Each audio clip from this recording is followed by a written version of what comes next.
Hi అండి. కొత్తిమీర తినాలంటే కొంతమందికి అస్సలు ఇష్టం ఉండదు. మా ఆయన కూరల్లో వేస్తే తిడుతూనే ఉంటాడనమాట.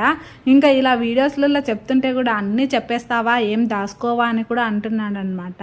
తినేది తింటారు, లేదనుకోండి లేదు అని చెప్తారు, కానీ మరి ఉన్నది ఉన్నట్టు చెప్పడమే కదండి మన పని. ఇప్పుడిప్పుడే అర్థమవుతుంది ఏంటని అనుకుంటున్నారా? మా అమ్మ చేసే 4 వంకలు కాదండి 30 వంకలు పెట్టేదాన్ని. అది ఇట్లా, ఇది ఇట్లా, అట్లా చేసినావు, ఇట్లా చేసినావు, నీకు చేయడం రాదా అని.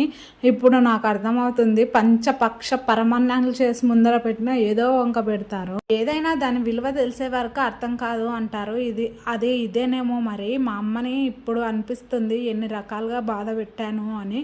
కాకపోతే ఏం చేస్తామండి, ఇంకా తెలిసిన తర్వాత ఏమి చేయలేని పరిస్థితి కదా. అయినా వాళ్ళు ఏమో అన్నారని నేను ఏమి పెట్టకుండా అయితే ఆపేయను. ఏదో ఒక రూపంలో అయితే అందతట్టే అయితే చూస్తాను. ఈ రోజు అయితే టమాటా కొత్తిమీర పచ్చడి అయితే చేశాను. టేస్ట్ మాత్రం వేరే లెవెల్, చాలా బాగుంది. ఉంటాను. Thank you for watching.